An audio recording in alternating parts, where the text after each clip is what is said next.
Islam Makhachev versus Arman Tsarukyan 2 has officially been announced as the main event for UFC 311 in January.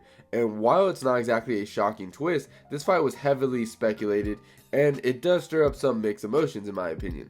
On one hand, this is a matchup loaded with intrigue. On the other hand, it's kind of seen like a movie sequel you didn't necessarily ask for. Sure, you know it's going to be good, but you can't help but wondering if the first one already said everything that needed to be said. Now, don't get me wrong, this fight is undoubtedly interesting. I mean, both Islam and Arman have leveled up in a big way since their first meeting in 2019.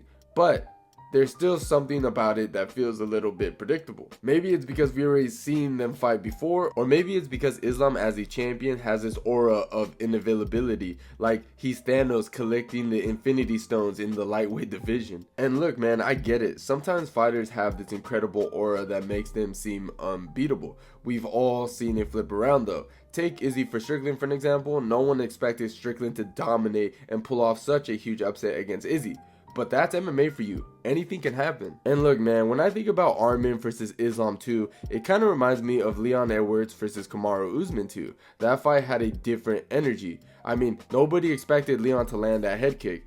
And Leon's head kick was that kind of moment that sticks in every MMA's fan's mind. But with Arman and Islam, it feels like even though Arman has leveled up, Islam is still a step ahead in almost every way. It's less of a rivalry and more like a test for Arman to see how much he's grown since their first fight. Because both fighters have made significant strides since 2019. Islam has gone from being the next big thing to a dominant champion who makes even elite fighters look ordinary. Meanwhile, Arman has worked his way up with a series of impressive wins, solidifying his status as one of the best in the division. But the excitement for this rematch, in my opinion, isn't quite hitting that fever pitch yet. And I think part of the reason is Islam's dominance, making it hard to imagine different outcomes this time. It's like rewatching your favorite TV show you love, you know, but you already know how the story ends. Their first fight, to be fair, was more of a wrestling clinic than an all-out MMA battle. Islam has the advantage of a full camp, while Arman stepped in on short notice and still gave a phenomenal account of himself. The scrambles, the transitions, and the pace were incredible. It was like watching two Olympic wrestlers deciding to put on a freestyle exhibition for 15 minutes.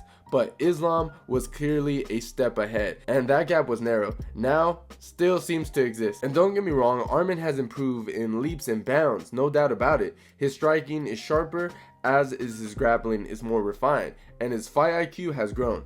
But has he done enough to dethrone someone as well-rounded and disciplined as Islam? That's where the skepticism creeps in. One area where Arman has really shown is his wrestling. In fact, you can argue that in pure wrestling exchanges, Arman might even have a slight edge over Islam now. His ability to chain takedowns and scramble out of bad positions is elite. But here's the thing. Wrestling in MMA isn't just about takedowns. It's about positional, control, submission threats, and transitioning seamlessly between striking and grappling. And that's where Islam shines. He's like a Swiss Army knife, whatever the situation.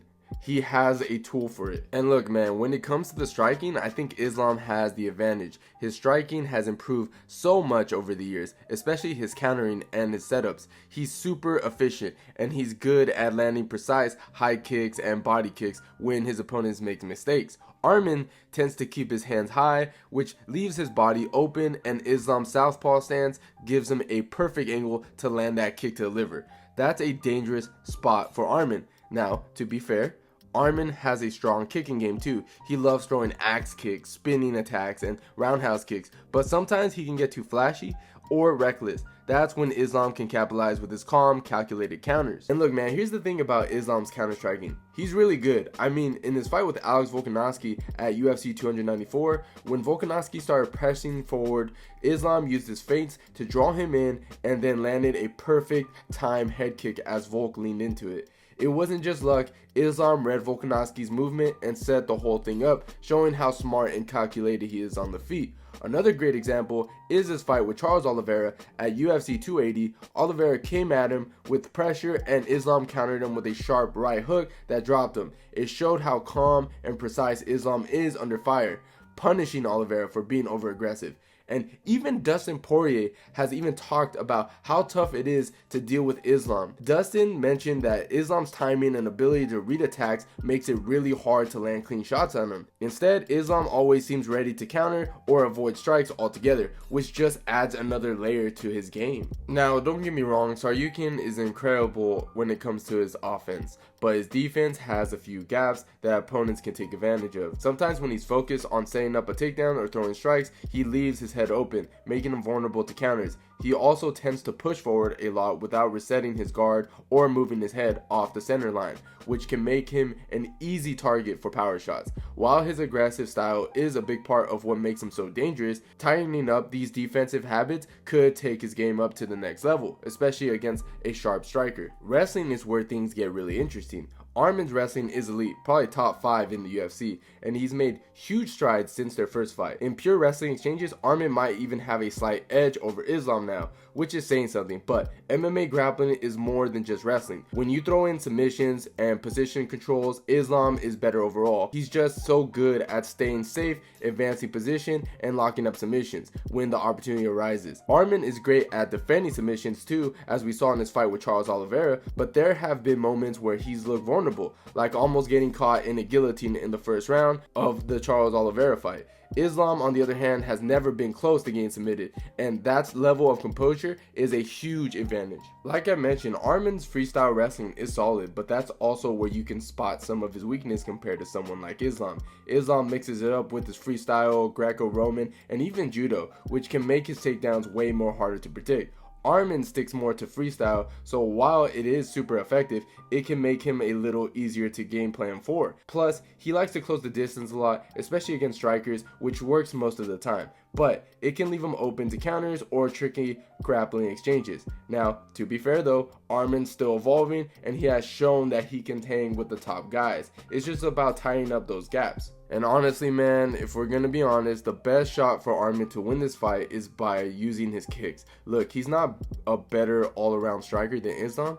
Let's just get that out of the way, okay? But his kicks are fast. Like, blink and you'll miss it fast. If he can mix them up, go to the legs, to the body, and then work his way up to the top, he might have a real chance to catch Islam slipping. The problem is, Arman doesn't really do that in his fights. It's not his go-to style. But if this camp is smart, they'll add this to his game plan, because honestly, Arman doesn't have a lot of other options here. Islam's not the kind of fighter who's just gonna let you throw some random strike and hope something lands. He's calculated. He reads his opponents like a book, waits for them to overextend, and then makes them pay for it. So Arman can't just throw wild kicks without setting them up. That's the fastest way to end up on your back, with Islam controlling you for the rest of the round. Overall, I think Islam is going to win this fight by decision. Arman has the skills to make it competitive, but Islam is just too well-rounded and disciplined. It's going to be hard for Arman to find a path to victory unless he comes in with something completely new. I do hope Arman surprises us and makes it a war, but based on what we've seen from both guys, Islam seems like the safer pick. This fight could turn into a real technical battle with plenty of back and forth moments, but I still put my money on Islam getting the win as the fight goes on. But what do you guys think? Let me know in the comments down below if you agree with me or not. And don't forget to leave a like and subscribe to the channel if you haven't already. As always, guys, I'll see you guys on my next one.